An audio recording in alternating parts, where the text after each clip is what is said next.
श्री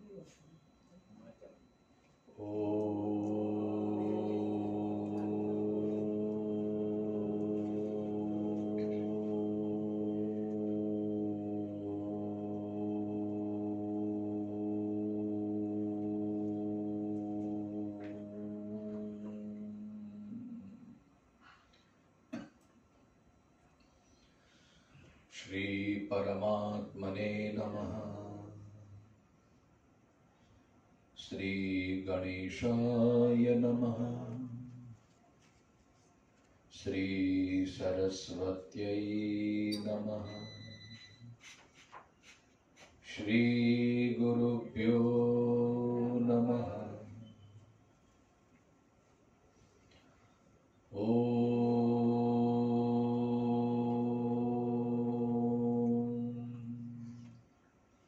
नमो भगवते वासुदेवाय।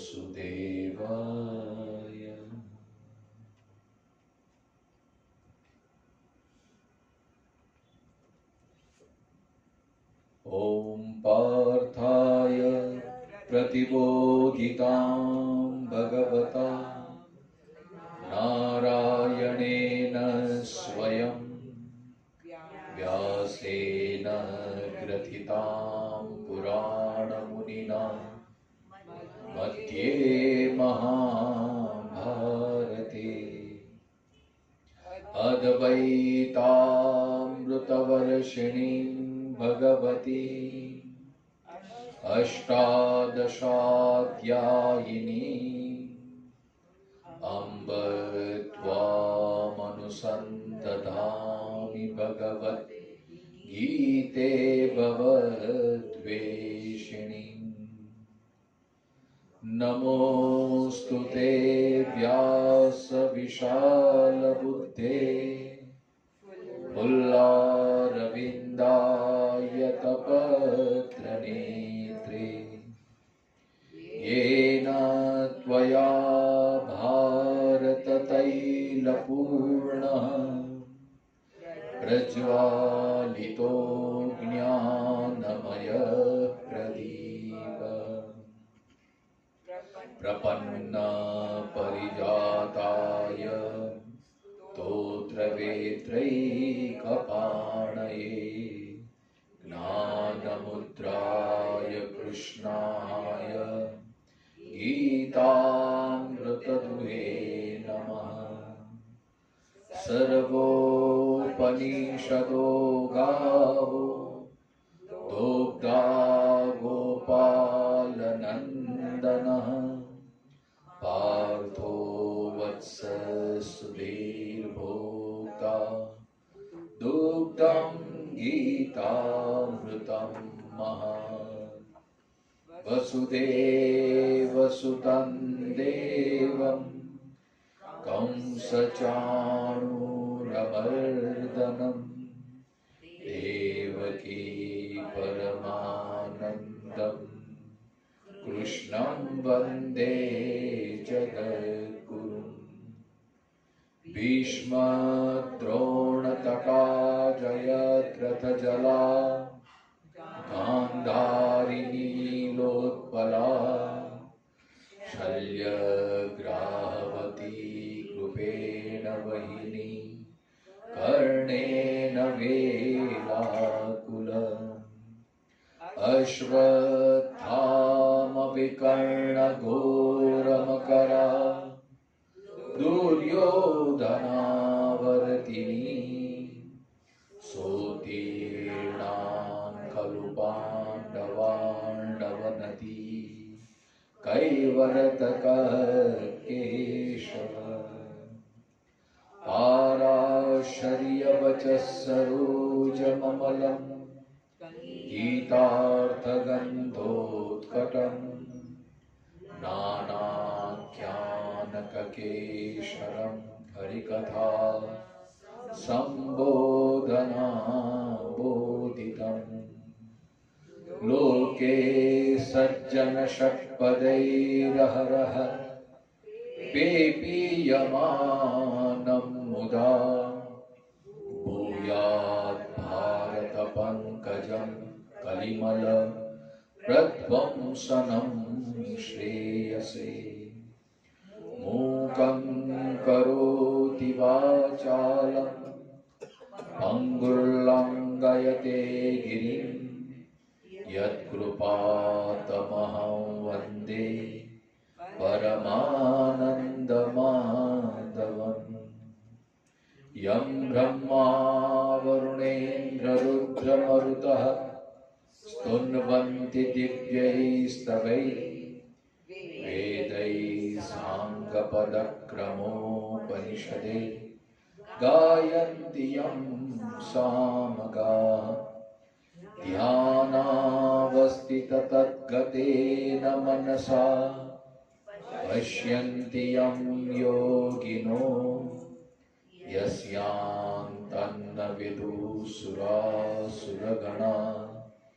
देवाय तस्मै नमः देवाय तस्मै नमः। स्वामी श्री प्रेमपुरी महाराज की जय। श्री कृष्ण कन्हैया लाल की जय। नारायण नारायण श्रीमन्नारायण नारायण नारायण नारायण श्रीमन्नारायण नारायण नारायण नारायण भज मन नारायण नारायण नारायण नारायण भज मन नारायण नारायण नारायण नारायण जय जय नारायण नारायण नारायण नारायण जय जय नारायण नारायण नारायण नारायण श्रीमन्नारायण नारायण श्रीमन्नारायण नारायण। सुरासुरा सेवित पाद पंकजा करे विराजत कमनीय पुस्तिका विदेश पत्नी कमलासन प्रिया सरस्वती नृत्य तुवाच मे सदा। ओ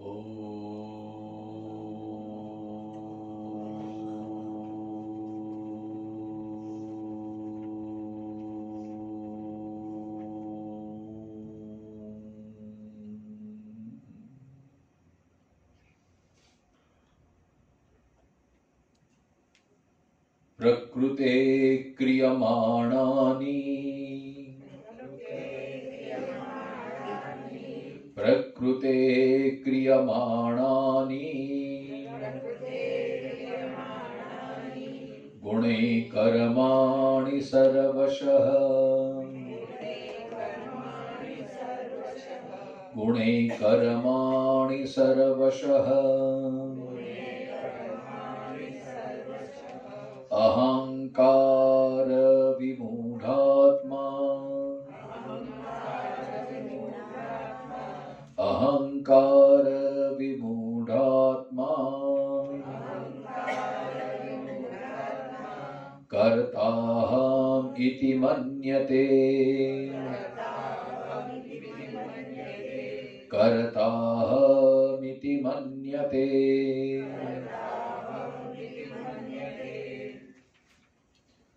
प्रकृते प्रकृति प्रधानम सत्वरजस्तमसां गुणानां साम्यावस्था तस्याः प्रकृतेः।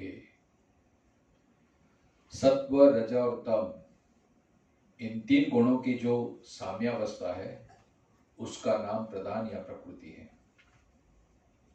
गुणे ही विकार ही कार्यकरण रूपे ही क्रियमाणानि कर्माणि लौकिकानि शास्त्रीयानि च सर्वशः सर्व प्रकारे ही। मतलब ये जो प्रकृति के तीन गुण हैं सत्व रज और तमः, इन्हीं को ही प्रकृति कहते हैं, इन्हीं को ही माया कहते हैं। अब देखो अलग अलग वेदांतों में सांख्य में अलग अलग नाम से संबोधन किया जाता है, लेकिन तत्व एक ही है। आप चाहे प्रकृति कहो, आप चाहे माया कहो, आप चाहे योग माया कहो, चाहे अविद्या कहो, ये सब समानार्थी शब्द यही है, प्रकृति। तो ये प्रकृति में 3 गुण रहते हैं, सत्व, रज और तमः। और उस प्रकृति के गुणों से अर्थात कार्य और कारण रूप समस्त विकारों से लौकिक और शास्त्रीय संपूर्ण कर्म सब प्रकार से किए जाते हैं। अब प्रकृति क्या है उसका भी नीचे दिया है, आकाश, वायु, अग्नि, जल, पृथ्वी तथा शब्द, स्पर्श, रूप, रस, गंध, इसका नाम कार्य है। आगे भगवान गीता में ये चर्चा करेंगे, अष्टधा प्रकृति की, शायद 7वें 8वें अध्याय में आता है श्लोक। तो ये प्रकृति जो है अपना गुण और स्वभाव के कारण, इसी से सारा ये कर्म होता रहता है। अहंकार विमूढ़ात्मा कार्य कारण संघातात् आत्म प्रत्यय अहंकार तेन विविधम नानाविधम मूढ़ आत्मा अंतःकरणम यस्य स अयम कार्य करण धर्मः कार्य करणाभिमानी अविद्यया कर्माणि आत्मानि मन्यमानः तत्तत् कर्मणाम अहम कर्ता इति मन्यते। तो ये प्रकृति द्वारा गुणों को जो समन्वय होके प्रकृति के गुणों से कार्य और कारण रूप समस्त विकारों से लौकिक और शास्त्रीय संपूर्ण कर्म सब प्रकार से किए जाते हैं, परंतु अहंकार विमूढ़ात्मा कार्यों और कारण के संघात रूप शरीर में से आत्मभाव की प्रतीति का नाम अहंकार है। उस अहंकार से जिसका अंतःकरण अनेक प्रकार से मोहित हो चुका है, ऐसा देहेंद्रिय के धर्म को अपना धर्म मानने वाला देहाभिमानी पुरुष अविद्यावश प्रकृति के कर्मों को अपने में मानता हुआ उन कर्मों का मैं करता हूं ऐसा मान बैठता है। समझ में आई? सच्ची बोलना, समझ में आया? नहीं आया ना? सच पूछो तो मुझे भी ये, क्योंकि ये ज्ञान का विषय है। देखो भगवान गीता में अर्जुन का जो प्रश्न है ना, ऐसा मत समझना कि गीता का एक एक श्लोक कभी कभी ये हमारे काम का नहीं, यही काम का है, ऐसा नहीं। लेकिन क्या होता है, अब भगवान यहाँ प्रकृति की बात करते हैं, अविद्या की बात करते हैं, थोड़ी ज्ञान की बात करते हैं। हमेशा देखो कोई भी कर्म करते हैं, वो जब सफल हो जाता है तो क्या भाव होता है? अहम भाव। हाँ, मैं सफल हो गया, मैंने अच्छा किया, वहां अहंकार अपने आप आ जाता है कि नहीं? अब जब कहीं असफलता मिल जाती है, अपयश मिल जाता है, तो क्या करते हैं? भगवान अरे मैंने तो मेरा बहुत प्रयत्न किया, लेकिन मुझे सपोर्ट नहीं मिला, मुझे ऐसा नहीं चांस नहीं मिला, अगर चांस मिलता तो मैं उसको दिखा देता, मैंने कितनी कोशिश की लेकिन वो समय पर आया ही नहीं, अब मैं क्या करूं? जब यश मिल जाता है तो हमारा अहंकार पुष्ट हो जाता है, और जब अपयश मिल जाता है किसी भी क्षेत्र में, कोई भी कार्य में, तो अब हम सब दूसरों पे डाल देते हैं। मेरी शक्ति नहीं थी, मेरे पास समय नहीं था, अरे मैं थोड़ा चूक गया, अरे इसने मुझे धोखा दे दिया, नहीं तो मेरे से तो कभी गलती हो ही नहीं सकती, मैं तो कभी ऐसा कर ही नहीं सकता। यही तो हमारा अहंकार है। अब अहंकार माने मैं करने वाला हूँ, हाँ, मैं करने वाला हूँ, मैं करने मतलब मैं आया ना, मैं वही तो अहंकार है, मैं बराबर है। अब करने वाला तो जब हम अहम भाव से कर्तृत्व अभिमान आ गया तो सब मैं ही करता हूं, मैं बोलता हूं, मैं खाता हूं, मैं पीता हूं, मैं जीवन चलाता हूं, मैं परिवार चलाता हूं। मैं जितना बड़ा होगा उतना आदमी का अहंकार बढ़ता है, और जितना आदमी का अहंकार बढ़ता है उतना उसमें ईगो के कारण सब ऐसे ही। अब अहंकार क्या करता है? मालिकी भाव। अहंकार में क्या होता है? मालिकी। मतलब मैं स्वामी हूं और ये सारा जगत मेरा दास है। बराबर है कि नहीं? कुछ गलती हो तो बताना। बराबर है मैडम? यही अहंकार है। अहंकार हमेशा स्वामित्व भाव रखता है, बॉसी नेचर। आप स्वभाव देखो, कई को एक स्वभाव भी ऐसा होता है, हाँ मुझे ये अच्छा नहीं लगता, तुमको ये नहीं करना चाहिए, तुमको, मुझे क्या नहीं, मुझे कैसा व्यवहार करना चाहिए, वो अहंकारी आदमी कभी नहीं बोलेगा। वो हमेशा दूसरों को दोष दिखाते रहेगा, वो हमेशा दूसरों को सिखाते रहेगा, तुमको ये करना चाहिए, तुमको ऐसा करना चाहिए, तुम ऐसा करना चाहिए, लेकिन कभी अपने पे वो नहीं देखता है कि मुझे क्या करना चाहिए, मुझे कैसे बर्तन करना चाहिए, मुझे कैसे दृष्टि रखना चाहिए, मुझे कैसे व्यवहार करना चाहिए। वो कभी, अहंकारी को कभी अपना दोष दिखता ही नहीं है। सच बात है कि नहीं? हम देखो, मेरे बस की बात ही नहीं है बड़ी बड़ी ज्ञान की बात करना। मैं तो गीता को हम प्रैक्टिकल कैसे ला सकते हैं, जीवन व्यवहार में कैसे हम उसको ला सकते हैं, इस स्तर पे ही बात, क्योंकि मैं वो स्तर पे हूं तो मैं बड़ी बड़ी बातें नहीं कर सकता मैं, क्योंकि मैंने अभी उपनिषदों को पढ़ा नहीं है, मैंने ब्रह्मसूत्र को पढ़ा नहीं है, पढ़ा है लेकिन उसको अभी आत्मसात नहीं किया है। एक होता है पढ़ना, एक होता है सुनना, और एक होता है जीवन में उतारना। अब चाहे बड़ी आत्मा की बात कर लो साहब, कितनी बार हमने भगवान गीता में दूसरा अध्याय में पूरा 11वां से लेके 30वां श्लोक तक आत्म तत्व की बात की कि आत्मा ही हमारा असली स्वरूप है। चाहे हम कितनी बार सुने, चाहे हम कितनी बार पढ़ें, मैं भी हमेशा पढ़ता हूं, लेकिन वो अनुभूति होती है कि मैं आत्मा हूं। वास्तव में वही तो सच्चा स्वरूप है, वही तो अध्यात्म है। ज्ञान का परम उच्च तत्व जिसको बोले, ज्ञान बोले, वो क्या है? ये सारा सब मिथ्या ही है, सारी सृष्टि मिथ्या है। अब मैं कौन हूं, वो भी हमारी अज्ञानता के वश। अब मैं, हम किसको मानते हैं? मैं माने कौन? शरीर। हाँ? मेरा शरीर, मेरी आंख, मेरी इंद्रिय, मेरी शक्ति, मेरा सामर्थ्य, मेरा परिवार। अब जब मैं आया तो मेरा भी आना ही है। अब इनको ही हम मैं मान लेते हैं। अब देखो, फाउंडेशन ही जब गलत हो जाता है, अब चाहे कितनी इमारत बनाओ, वो गिरने वाली है। ગુજરાતીમાં પાયો જ્યાં ખોટો નંખાય ત્યાં પછી બધું કકડભૂસ થવાનું જ છે, આજે નહીં तो काले। बस हमारी जो विचारधारा यहीं से ही शुरुआत हो जाती है, यहीं से अविद्या ये शुरू हो जाती है।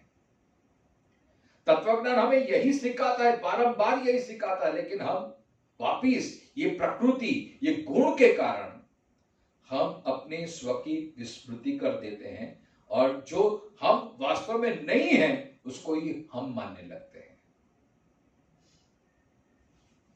अब तत्व की दृष्टि से, थोड़ा अध्यात्म की दृष्टि से देखो, जब हम माया के वशीभूत हो जाते हैं तभी ये संसार हमारे लिए सुख रूप, दुख रूप, बंधन रूप, मुक्ति रूप, ये सब है।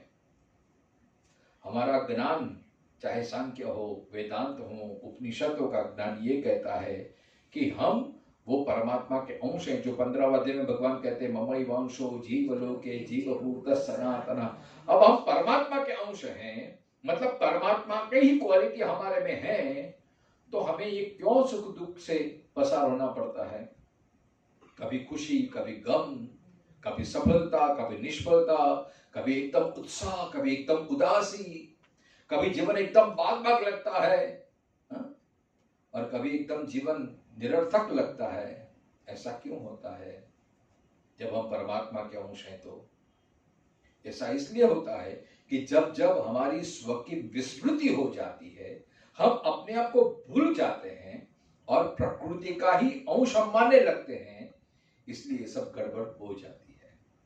अब प्रकृति यहाँ पे अच्छा है बताया कि आकाश, वायु, अग्नि, जल, पृथ्वी, फिर उनके जो गुण धर्म है, क्वालिटी है, तो शब्द, स्पर्श, रूप, रस और गंध, इनका कार्य है। आकाश है तो वायु है, पृथ्वी है तो गंध है, अग्नि है तो तेज है, रूप है, वायु है तो स्पर्श है, आकाश है तो शब्द है, ये इनका विषय है। शब्द को सुनना है तो थोड़ा स्पेस चाहिए, तभी आप शब्द की उत्पत्ति हो सकती है। तो ये सब मिश्रण से पूरी सृष्टि बनी है और इसी के ही मिश्रण से हमारा शरीर भी बना है। अब जब हम माया की बात करते हैं, प्रकृति की बात करते हैं, तो ये शरीर भी एक प्रकृति ही है। हमारा शरीर भी पंच तत्वों से ही बना है, पृथ्वी, जल, तेज, वायु और आकाश। हमारे में जल भी है, हमारे में आकाश भी है, वायु भी है। तो ये सब शब्द, स्पर्श, रूप, रस, गंध, हमारी जो 5 इंद्रियां हैं, इससे नाक से हम घ्राणेन्द्रिय मतलब सूंघना कार्य करते हैं, जीवा से हम रस का कार्य करते हैं, स्वाद लेते हैं, त्वचा से हम स्पर्श का सुख लेते हैं, कर्ण से श्रवण इंद्रिय का हम श्रवण का लाभ लेते हैं। लेकिन अब हम जब थोड़ी ज्ञान की बात करें ना, तो अध्यात्म ये कहता है ये सब प्रकृति ही है, मैं इससे अलग हूं। अच्छा, अब दूसरी बात है, आप देखो, मैं बराबर है और मेरा, ये दोनों में भिन्नता होती है ना। मैं अलग हूं और मेरा अलग है। जो मेरा है वो मैं नहीं हूं, ये बात आप मानते हैं ना। फॉर एग्जाम्पल, ये कागज, तो ये मेरा पेज, मतलब ये पेज से मैं भिन्न हूं। मेरा है दैट मीन्स के मेरे से वो भिन्न है। मेरी बुक, तो ये बुक मेरी है, तो बुक मैं नहीं हूं। ये बात तो आपको समझ में आ गई ना। जहां मेरा है वहां मैं नहीं हूं, और जहां मैं हूं वहां मेरा हो ही नहीं सकता। तो ये दो तत्व अलग ही हैं, मैं और मेरा। ये बात तो आपको समझ में आ गई। अब जो मेरा है वो मैं नहीं हो सकता। अब हम शरीर को क्या बोलते हैं? मैं। वास्तव में शरीर मैं हूं नहीं, तो मेरा शरीर दैट मीन्स शरीर मैं नहीं हूं। यहां से ही अध्यात्म की शुरुआत हो जाती है। जो मेरा है वो मैं नहीं हो सकता। अब आप बताइए, हम पूरे 5-6 घंटे तक हम लॉन्ग ड्राइव पर जा रहे हैं, गाड़ी में बैठे हैं, 5-6 घंटे तक बैठे हैं, फिर भी एहसास नहीं होता है कि ये गाड़ी में हूं, क्योंकि हमें ज्ञान रहता है कि गाड़ी में बैठने वाला मैं अलग हूं और गाड़ी अलग है। इतने सालों से हम घर में रहते हैं, कभी ये प्रतीति नहीं होती अरे घर में हूं, मैं घर में रहने वाला, मैं मालिक हूं। ये घर मेरा एक साधन है, मतलब मेरा है, मतलब मैं घर नहीं हूं। लेकिन जहां शरीर की बात आ जाती है तो शरीर को हम मैं समझ बैठते हैं। वही सबसे बड़ी गलती, यही माया है, इसको ही अविद्या कहते हैं। वो जीव जो शुद्ध सत्व स्वरूप है, निर्गुण, निराकार, निर्दोष, वो अपने आप को माया के अधीन होने के कारण वो शरीर को ही मैं मानने लगता है। यही बात उपनिषदों में, वेदांत में समझाने का प्रयास किया है। द्वा सुपर्णा सयुजा सखाया, मतलब एक वृक्ष पे 2 पंखी बैठे हैं, एक जीवात्मा, एक परमात्मा। अब परमात्मा में जो क्वालिटी है वो हम में भी है, लेकिन गड़बड़ कब हो जाती है? जो परमात्मा है वो साक्षी भाव से देखा रहता है, सब कुछ देखता है साक्षी भाव से, वो कहीं लिप्त नहीं होता, न किसी को अपना मानता है और न मेरा वो अधिकार करता है, वो सिर्फ देखता रहता है। इसलिए वो सब कुछ देखते हुए अलिप्त रह सकता है, क्योंकि वो मुक्त है, उनका स्वभाव ही है मुक्त। लेकिन जो जीवात्मा है वो देखता है, आजू बाजू दृष्टि करता है, कहीं कहीं फल है तो खाने की चेष्टा करते हैं, उसको इच्छा नहीं होती, अरे ये कैसा है, ये रंग बहुत अच्छा है, अरे इनको जरा चखना चाहिए, ये करना चाहिए। जब इच्छा उत्पन्न होती है फिर वहां से कर्म की शुरुआत हो जाती है। बस वहीं से प्रकृति अपना कार्य शुरू कर देती है। तो जो जीवात्मा है वो अपने स्व की विस्मृति हो गई, जो उसका सच्चा स्वरूप है वो भूल जाता है, और फिर अपने आप को प्रकृति का अंश मानने के कारण बस ये मेरे से ही हो रहा है, मैं ही कर रहा हूं। जैसे स्वप्न में हम सपने का देखते हैं, जब तक स्वप्न अवस्था है तब तक वो सच्चा लगता है कि नहीं, सत्य लगता है कि नहीं। अब जैसे जागृत हो जाते हैं तत्क्षण सब मिथ्या हो जाता है। लेकिन जब तक स्वप्न अवस्था में है तब तक ये सब सत्य भासता है। अब जागृति में अभी जो हो रहा है हमारे साथ वो हमें प्रत्यक्ष दिख रहा है, क्योंकि अभी जब तक हम जागृत अवस्था में, अब वो मोह अवस्था में, अज्ञान अवस्था में, इसलिए हमें ये सब होता है, सब मेरा ही है, सब मेरा परिवार है, सब मेरे से ही चलता है, यही एक अहंकार बना रहता है। मैं सृष्टि में आया हूं, मुझे ये भुगतना है, मुझे ये करना है, मुझे वो करना है, ये करना है, वो प्रकृति हमें नचाती रहती है। अब प्रकृति, अब देखो यहाँ सत्व, रज और तम, ये 3 गुण हैं। अब जो जैसा गुण होगा वैसी क्वालिटी, अब उसके लिए आपको 14 अध्याय का अभ्यास करना पड़ेगा, गुणत्रय विभाग योग। सत्व गुण किसको बोलते हैं, रजोगुण किसको बोलते हैं, तमोगुण किसको बोलते हैं, पूरा अध्याय देखो। जहां जहां भगवान ने बात की है ना, हमें पल्ले ना पड़े तो थोड़ी पेशेंस रखनी चाहिए, हमारा अभ्यास चालू रखना चाहिए। जैसे जैसे आप आगे बढ़ेंगे तो आपका प्रश्न का जवाब आपको आ जाएगा। जैसे आप ये अपने प्रश्न पूछा, 100 गाली क्यों ऐसे किया, लेकिन हो सकता है कि हमारा ज्ञान अधूरा हो। आप अन्य पुराणों का अभ्यास करेंगे, आगे ऐसे बात होगा, भगवान ने ही उनको वरदान दिया था कि 100 तक हूं मैं, तुम्हें बर्दाश्त करूंगा, और 100 होने के बाद मैं ये करूं। तो कुछ ना कुछ वहां संकेत मिल जाता है, लेकिन हमारा अभ्यास कम रहता है, और कुछ ऐसा ही पढ़ना पड़ा और नहीं आया, फिर हम कंफ्यूज हो जाते हैं, फिर बंद कर देते हैं, ये अपने पल्ले वाली बात। लेकिन सही रास्ता क्या है, हमें छोड़ना नहीं है, हमें आगे बढ़ते ही रहना है, आगे बढ़ते ही रहना, आगे बढ़ते रहना है।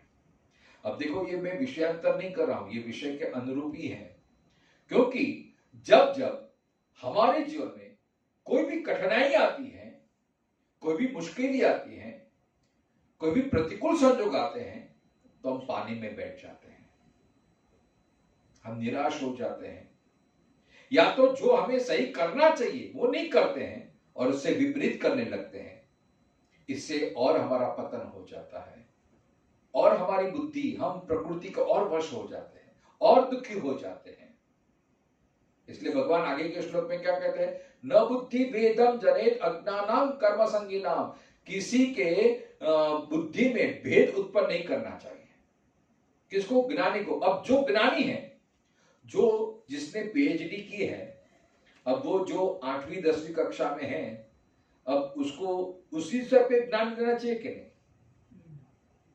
कई के लोगों को इतना अहंकार होता है ना, अरे तुम्हें इतना ही पता नहीं, इतना भी पता नहीं, अरे तू क्या है, तेरी जिंदगी पानी में गई। एक बड़ा, मुझे याद आया, एक पंडित, महापंडित बैठा था, वो नौका पार कर रहा था, नाव चला रहा था, और बात बात में उनका चर्चा चली। बोले कि तुम कुछ पढ़े लिखे हो? बोले नहीं। अच्छा, कुछ पढ़ा बड़ा है? तुमने रामायण पढ़ी है? नहीं। बोला नहीं। अरे रामायण नहीं पढ़ी, तुम्हारी 10% जिंदगी पानी में गई। फिर बोला महाभारत पढ़ा है? नहीं। महाभारत नहीं पढ़ा? अरे तुम्हारे 25% पानी में गई। गीता पढ़ी है? गीता नहीं पढ़ा, 50% तुम्हारे पानी में। तुमने किया क्या? ये पढ़ा, वो पढ़ा, लघु सिद्धांत व्याकरण ग्रंथ पढ़ा है? नहीं पढ़ा। अरे तुम्हारी जिंदगी पानी में गई, तुम क्या कर रहे हो? और पानी में कुछ भंवर आया और नौका डूबने लगी। तो नावी ने पूछा तुमको तैरना आता है? पंडित जी ने बोला ये तो नहीं आता है। तो बोला कि तुम्हारी पूरी जिंदगी पानी में गई, मुझे तो तैरना आता है। कहने का भाव, किसी को अंडर एस्टिमेट नहीं करना चाहिए, अपने ज्ञान का अहंकार नहीं करना चाहिए। और हम जिस लेवल पे पहुंचे हैं, अगर कोई छोटा, कोई अपने से वो व्यक्ति है, अगर वो गलत भी कर रहा है तो उसको टोकना नहीं चाहिए, रिसर्च चालू रखना चाहिए अपना। वो उनको हो सके जब मौका मिले तो निर्देश करना चाहिए। लेकिन यहां भगवान खुद देखो, ये भगवान की भगवत्ता है, भगवत्तरता है। हमारा क्या होता है, हम सामने से कूद पड़ते हैं। किसका ऐसा स्वभाव है, टोकना, किसी को रोकना, किसी को अंडर एस्टिमेट करना, बात बात में। अब भागवत भी पढ़ेंगे तो जब परीक्षित राजा को प्रश्न हुआ कि जिसकी मृत्यु नजदीक आई है उसको क्या करना चाहिए, अब कोई ज्ञानी अहंकारी महात्मा होगा तो अरे तुम्हें इतना पता नहीं, अरे तूने इतना ये अर्जुन का बेटा है तू, पांडवों के वंश का है, कृष्ण ने जिनको उपदेश दिया तुझे इतना पता नहीं है, तूने किया क्या? ऐसा कोई अपमानित कर सकता है। लेकिन सुखदेव जी क्या कहते हैं, भरिया नेशते प्रश्न कृत लोक नृपः, अरे तूने बहुत अच्छा प्रश्न किया है। देखो एक का स्वभाव होता है तोड़ देना, उसको निराश कर देना। कोई बेचारा प्रयत्न तो कर रहा है तो उनको कम से कम एप्रिशिएट तो करो। लेकिन हमारा क्या होता है, अरे तुम तो ये हो। जो अहंकारी होता है ना, हमेशा दूसरों को तुच्छ ही समझता है। किसी को कर्म का अभिमान होता है, किसी को सफलता का अभिमान होता है, किसी को ज्ञान का अभिमान होता है। भगवान यहां उपदेश देते हैं, न बुद्धि भेदम जनेत अज्ञानाम कर्म संगिना। कर्म किस प्रकार करना चाहिए भगवान ने पूरा रिसर्च करके बताया है अर्जुन को। लेकिन फिर भी अर्जुन के पल्ले ये बात नहीं पड़ी। तो ऐसा नहीं, सिर्फ तीसरे नहीं, 4 अध्याय में, 5वें अध्याय में, जहां जहां आवश्यकता वापिस कर्म की बात की है। अरे 18वें अध्याय में भगवान ने कर्म की बात की है। कर्म बहुत ही गहन विषय है। अब आगे भगवान ने बोल दिया कि कर्मण्येवाधिकारस्ते मा फलेषु कदाचन। और जो ज्ञानी होता है उसके लिए कर्म बंधन रूप नहीं हो सकता है, क्योंकि उसमें अहंभाव नहीं होता है, उसमें कोई अटैचमेंट नहीं होता है, उसे कोई पाने की चाह नहीं होती है। फिर आपके जो कर्म हो जाएंगे वो लोक संग्रह के लिए हो जाएगा, वो कर्म आपका भगवती हो जाएगा। लेकिन फिर भी ऐसे बहुत जो साधारण लोग हैं उसको ये बात पल्ले नहीं पड़ती है, क्योंकि उसकी बुद्धि का, उसका ज्ञान का इतना विकास नहीं हुआ है। तो वो लोग कर्म करेंगे क्यों? सफलता के लिए, मुझे ये पाना है, मुझे वो करना है। तो उसको क्या कर देंगे, अरे ये क्या रखा है संसार में, ये सब छोड़ दे, ये सब मोह माया है। अब उसने कर्म छोड़वा दिया का तो वो निराश हो जाएगा, वो कर्महीन हो जाएगा। तो आपने अच्छा किया क्या, उसकी प्रवृत्ति से आपने हटा दिया तो वो तो फिर निराश बैठा, तो खाली बैठा बैठा जो खाली मन शैतान का घर, बराबर है ना। इससे तो अच्छा कुछ ना कुछ प्रवृत्ति तो करता था वो। इसलिए देखो ये कृष्ण के विचारधारा, भगवान कितनी ब्रॉड माइंड, कितने विशाल हृदय के हैं, कितने खुले मन के हैं। भगवान ऐसा नहीं कहता चलो मैंने बोला ऐसा ही तुझे करना है। अरे पूरी गीता का ज्ञान दे दिया, फिर भी भगवान क्या कहते हैं, यथेच्छसि तथा कुरु, तुझे जैसा चाहिए ऐसा कर। देखो यही महानता है। हम हमेशा दूसरों को मैं अच्छा तू बुरा, ये भेद बुद्धि, कर्मयोगी कभी अपने आप को या दूसरों को हीन नहीं समझता। घर में भी अब बच्ची है, अब उसने रसोई बनाने शुरुआत की है, अब बनाते शुरुआत में बिगड़ भी जाती है। लेकिन अरे तूने ऐसा बिगाड़ दिया, अरे लोट का सत्यानाश कर दिया, तुझे रोटी बनानी नहीं आते, तुझे कौन कहता है बैठने, तू शांति से बैठना। तो उसका आपने मोरल तोड़ दिया, उसका उत्साह तोड़ दिया। तो फिर वो दूसरी बार कोशिश ही नहीं करेगी। फिर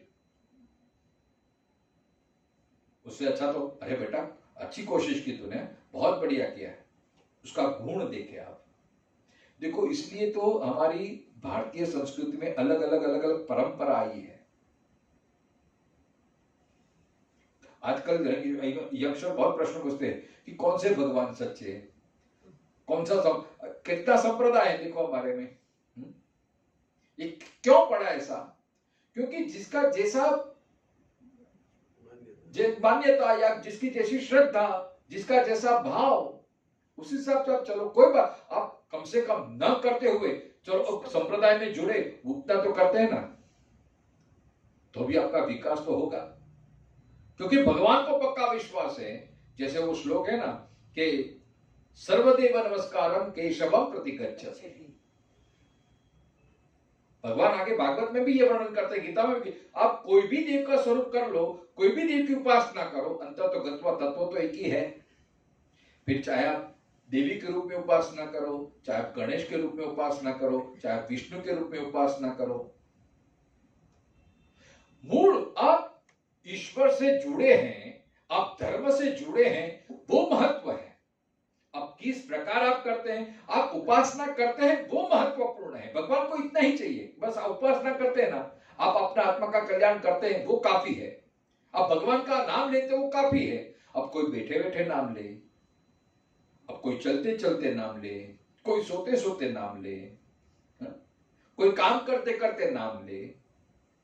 अब जो बैठने वाला अपने आप को बड़ा सिद्ध मानता, रहे तुम लोग क्या कर रहे हो, तुम तो अनर्थ कर रहे हो, ऐसे कोई चलते चलते भगवान का नाम लिया जाता है क्या, अरे तुम तो पाप कर रहे हो। तो अब जो बेचारा ज्ञानी है, वो तो पंडित है, अरे इतने बड़े महात्मा इसको बोलते हैं, तो बंद कर देगा। तो आपने उसको भगवान से क्यों कर दिया फिर? इसलिए भगवान कहते हैं न बुद्धिर्भेदम जनेत अज्ञानाम कर्म संगिना।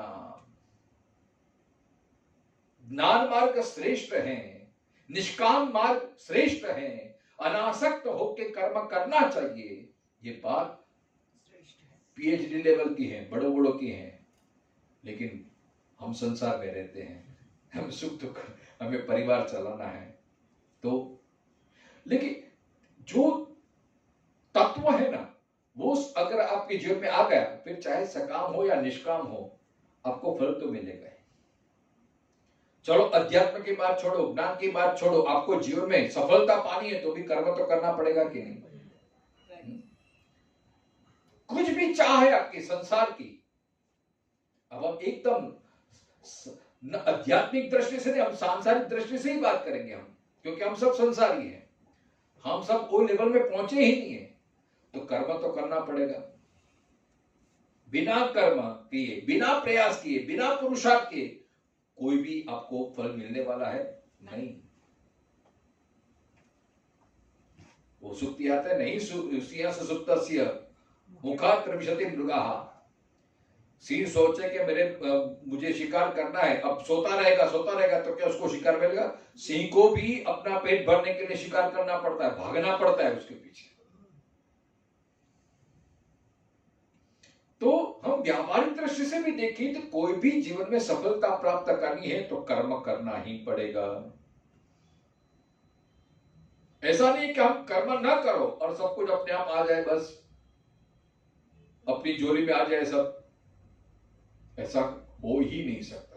कोई भी, चाहे आप सांसारिक आपको कोई कामना है तो उसके लिए भी पुरुषार्थ करना पड़ेगा।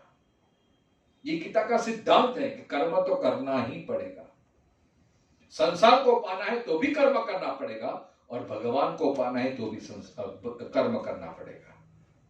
हाँ, कर्म अलग हो सकता है। अब कर्म भी आप कुछ भी करके भगवान को पा सकते हैं।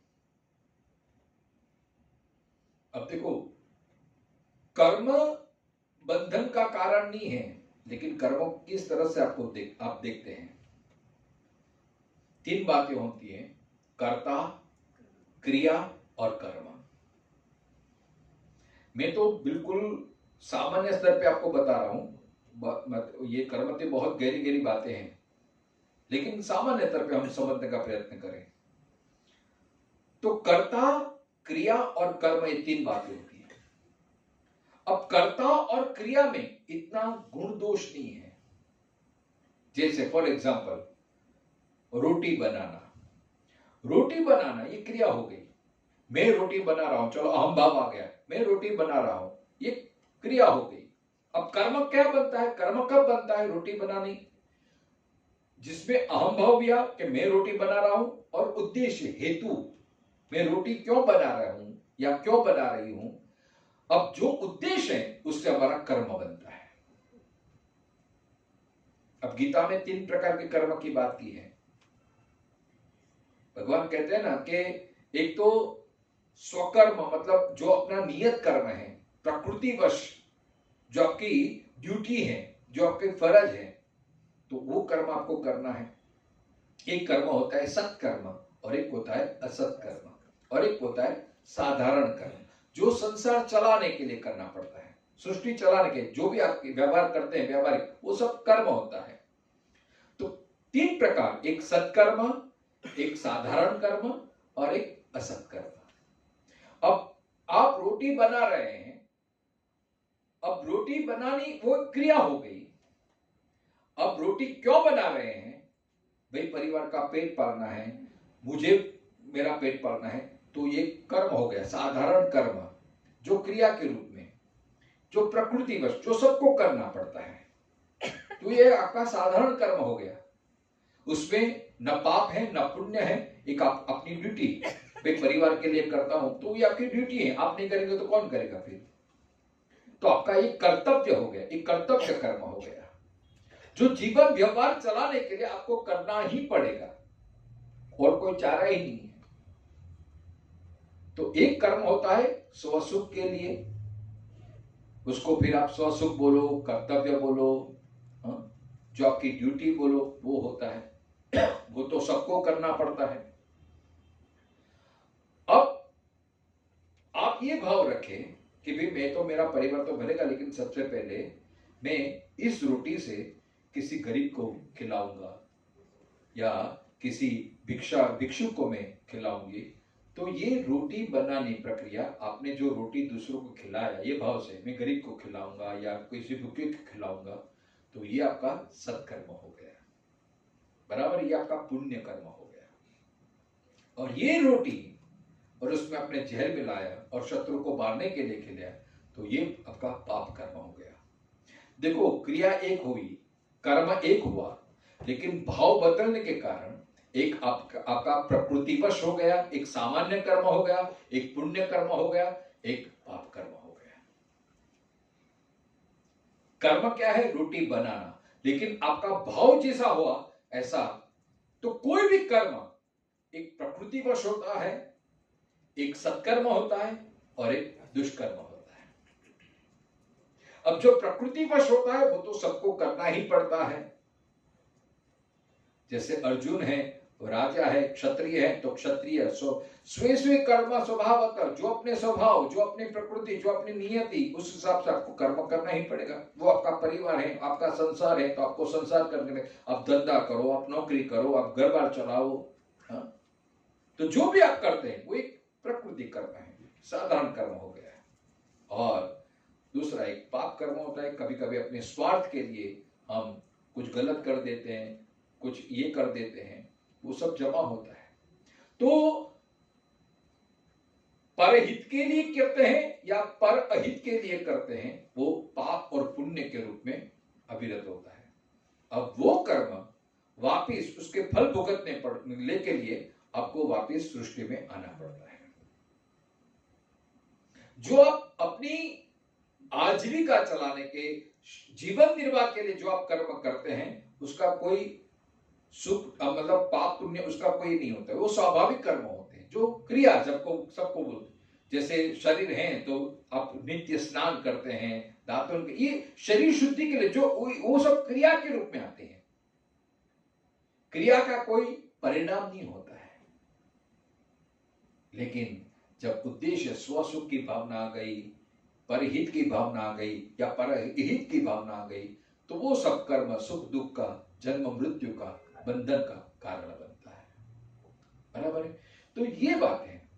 तो अब चाहे आप पुण्य प्राप्ति के लिए कर्म करो, चाहे आप स्वसुख के लिए कर्म करो। अब हम तो इतने तो प्रेमपुरी में हैं, तो यहाँ कोई शत्रु भाव से तो आया नहीं है, क्योंकि मुझे पक्का विश्वास है कि हम वो असत प्रवृत्ति, पर अहित की भावना यहाँ पे कोई नहीं रखता, वो तो सब पाप है, वो तो सब, इतने अधम तो हम है ही नहीं, तो उस पर हम विचार नहीं करें। हम इतने विचार करें कि स्वसुख के लिए हम जो भी कर्म करते हैं या परोपकार के लिए कर्म करते हैं, वो अच्छा है, परोपकार लिए करना, पुण्य कर्म करना, कि चलो हमने किसी की मदद कर दी, वो कर दी, तो वो भी है। लेकिन गीता में एक तीसरी कर्म की व्याख्या की है, लोक संग्रह में वापी, 3 बार। ये लोक संग्रह माने क्या? लोगों का भला हो और जिससे समाज संगठित बने, जिससे समाज उन्नत बने, जिससे समाज एक व्यवस्था चलती रहे, इसके लिए आप कर्म करते हैं। अब देखो, आपको कोई अपेक्षा नहीं है, अब आपका पेट भरा हुआ है, आप संतुष्ट हैं, तो फिर आप रोटी क्यों बनाएंगे? अच्छा, ऐसा कोई ऐसी इच्छा भी नहीं है कि चलो मुझे पुण्य कर्म करना है, क्योंकि आपको पुण्य का उद्देश्य भी क्या होता है, अंततो गत्वा स्वसुखी होता है। जितने लोग कहते हैं कि मुझे पुण्य की प्राप्ति हो, पुण्य की प्राप्ति के वहां पे ऐसा सुना गया कि पुण्य से हमें स्वर्ग की प्राप्ति होगी, और स्वर्ग में वहां तो बहुत सारा भोग है, अप्सराएं नाचती हैं, कुछ करना नहीं पड़ता, बैठे बैठे सब मिल जाता है। तो वो भी एक स्वसुख की चाह ही है ना आपकी। अब इस उद्देश्य से आपने काम किया तो भगवान वो फल मिलेगा, क्योंकि जिस भाव से आप, ये कर्म का सिद्धांत है कि फल है वो कोई भी पा सकता है, इसके लिए सबको अधिकार है। आप ऐसा मत समझना कि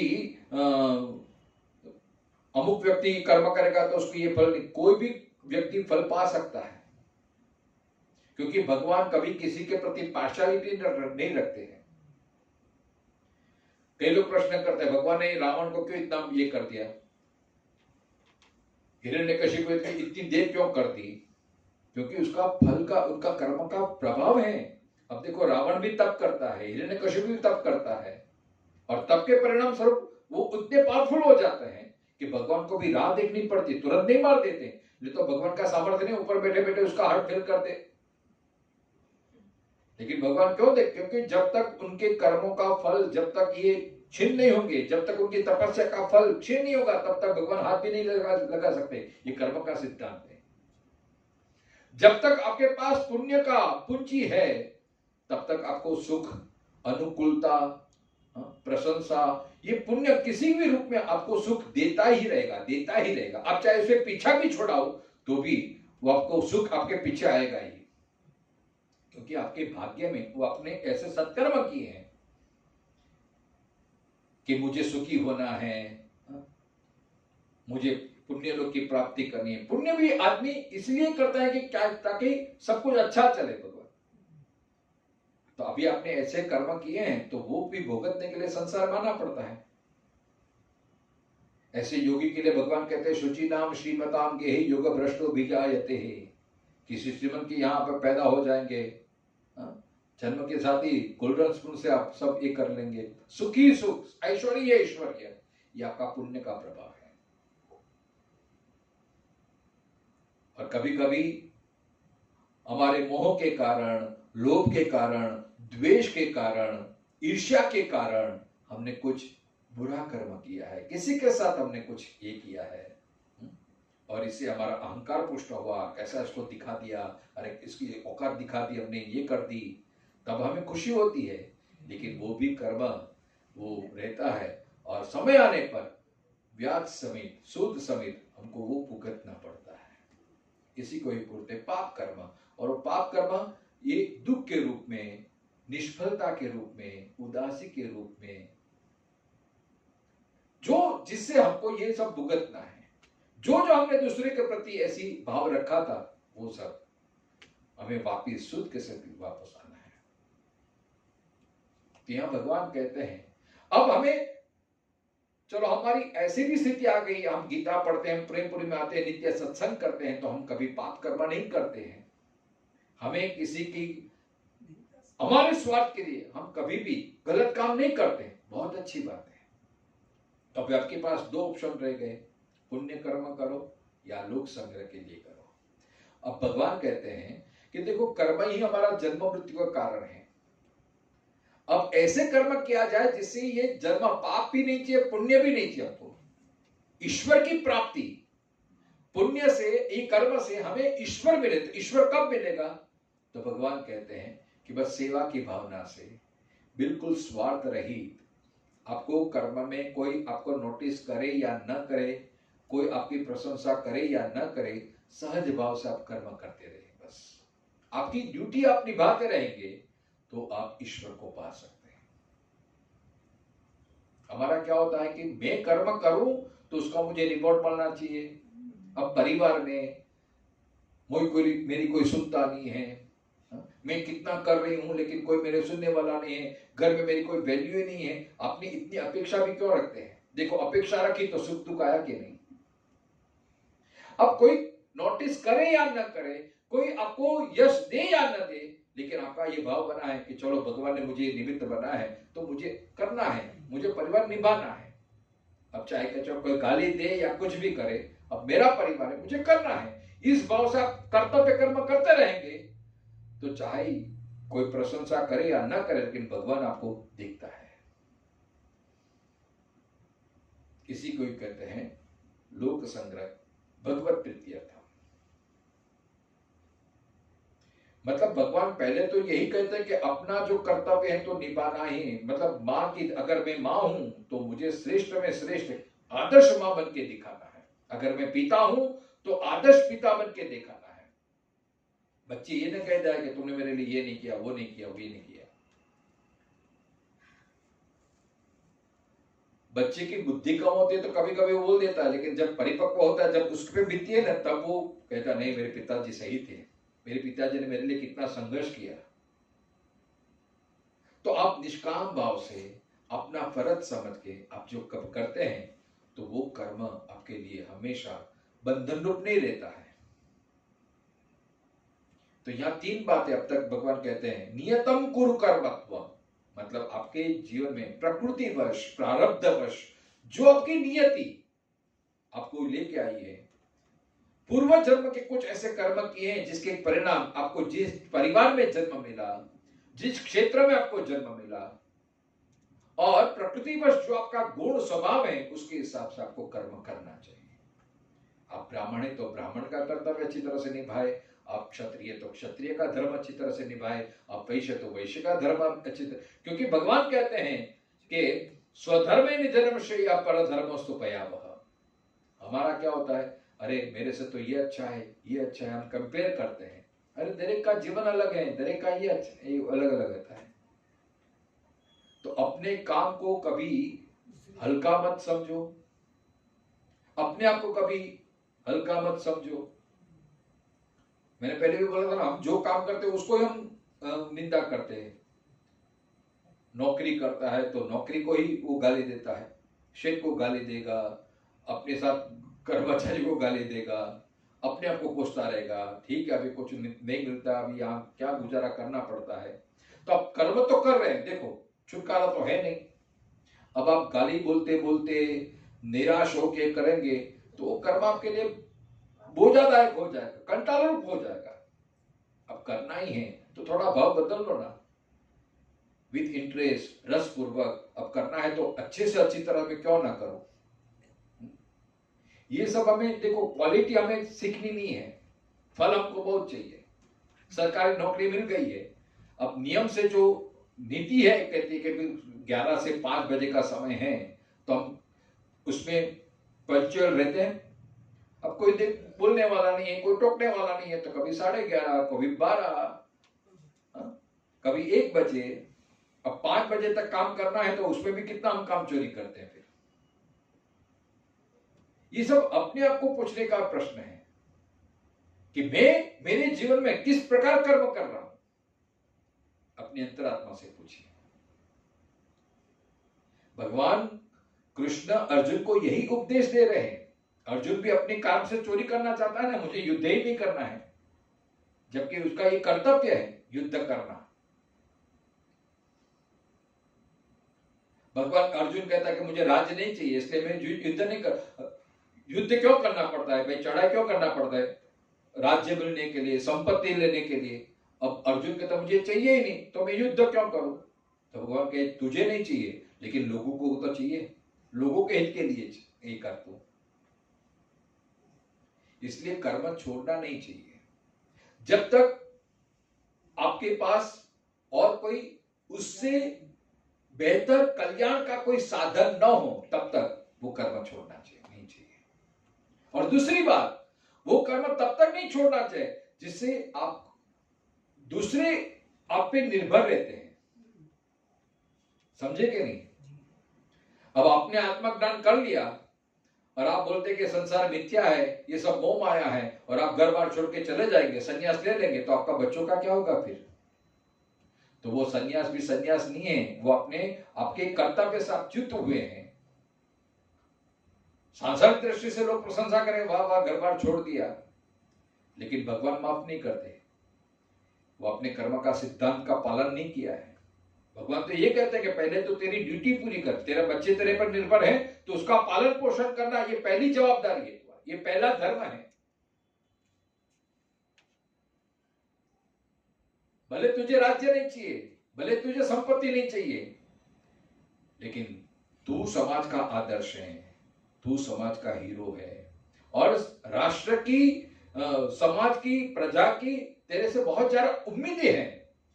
अगर तू इसकी उम्मीद को तोड़ देगा तो वो तुझे बड़ा पाप लगेगा। हमारे कारण 10 जन का परिवार चलता है तो हमारा ये धर्म बन जाता है, हमारी ये फर्ज बन जाती है कि हमारे कारण उस 10 परिवार को नुकसान ना होना चाहिए। इसलिए भी कर्म करना चालू रखना चाहिए। भले आपको स्वार्थ ना हो, भले आपको कुछ चाहिए नहीं, इसी को कहते हैं लोक संग्रह में वापी। भगवान अर्जुन को यही उपदेश देते हैं कि तुझे कोई स्वार्थ नहीं है, तुझे राज्य नहीं चाहिए, तो राष्ट्र के हित के लिए तुझे ये करना है। इसलिए कोई ऐसा विद्वान, कोई ऐसा ज्ञानी करता है तो ऐसा नहीं समझते हैं ये तो हमारे जैसा ही है ना, अरे इसमें मेरे में क्या फर्क है, वो भी ये कर ले, लेकिन उसका भाव अलग होता है, उसका दृष्टिकोण अलग होता है। हम पैसा कमाता है हमारे स्वसुख के लिए, हम सिर्फ मैं और मेरा परिवार इतना तक ही हम सीमित रहते हैं। जब कोई ज्ञानी होता है, योगी होता है, वो भी पैसा कमाता है, लेकिन उसका दृष्टिकोण अलग होता है कि प्रभु इस संपत्ति से मैं समाज की सेवा करूंगा, मैं राष्ट्र की उन्नति के लिए काम करूंगा, तो उसका पैसा कमाना भी उसके लिए कर्म योग हो जाता है। आपका उद्देश्य क्या है, बस। तो ये इस प्रकार कर्म के द्वारा आप ईश्वर को पा सकते हैं। फिर चाहे कोई भी काम करो आप, लेकिन ये कर्म की गति है और ये कर्म भगवान इस प्रकार कहते हैं कि असक्त रहितम। जहां जहां अपना स्वार्थ आया तो वहां थोड़ी थोड़ी मुश्किलें आनी है, क्योंकि वहां प्रारब्ध भी आ जाएगा। लेकिन जिस क्षण आपने अपना स्वार्थ छोड़ दिया और परहित का आपने विचार किया, तो फिर अवश्य वो भगवत कार्य हो जाता है। और ऐसा जब आप कार्य शुरू करने लगते हैं और इसमें कभी कभी असमर्थता आ जाती है, मुश्किलें आ जाती है, तो भगवान किसी न किसी रूप में अपनी प्रकृति को ही ऐसा आदेश देते हैं, कहां न कहां से आपको सहायता मिल जाती है। आपका भाव शुद्ध होना चाहिए, आपका हेतु शुद्ध होना चाहिए। और जो आज का हमने श्लोक पढ़ा कि अहंकार विमूढ़ात्मा, उसका अहंकार नहीं करना चाहिए। नहीं तो क्या होता है, कभी कभी इसमें सफलता मिलने लगती है ना, तो वो भी अहंकार आ जाता है, ज्ञान का भी अहंकार आ जाता है, अच्छे कर्मों का भी अहंकार आ जाता है। अरे मैं तो बहुत अच्छी वैष्णव, मुझे तो सुबह उठ के पहले ये माला करनी, एक दीवा करता हूँ, 5 घंटे पूजा करता हूँ, फिर सारे काम करता हूँ, ये सात्विक अहंकार भी आदमी को आ जाता है। अरे मेरे को तो पूरी गीता कंठस्थ है, मैं तो नित्य गीता का पाठ करता हूँ, मुझे तो भागवत का पाठ करने बिना चलता ही नहीं है, मैं खाना भी नहीं जाता हूँ, ये सात्विक अहंकार भी आ जाता है। अहंकार नहीं करना चाहिए। अहंकार पे तो बहुत बार चर्चा है, कल थोड़ा समय हो गया है। तो अहंकार विमूढ़ात्मा कर्ताहमिति मन्यते, वास्तव में कराने वाला कौन है वो सोचना चाहिए। ये मेरे से हो रहा है या प्रकृति से हो रहा है, इस पे हम कल चर्चा करेंगे। ओम पूर्णमद पूर्णमिदं पूर्णात् पूर्णमुदच्यते पूर्णस्य पूर्णमादाय पूर्णमेवावशिष्यते। ओम शांति शांति शांति। शंकरं शंकराचार्यं केशवं बादरायणं सूत्रभाष्य कृतौ वन्दे भगवन्तौ पुनः पुनः। ईश्वरो गुरु आत्मेति मूर्तिभेद विभागिनी व्योमवत् व्याप्तदेहाय दक्षिणामूर्तये नमः।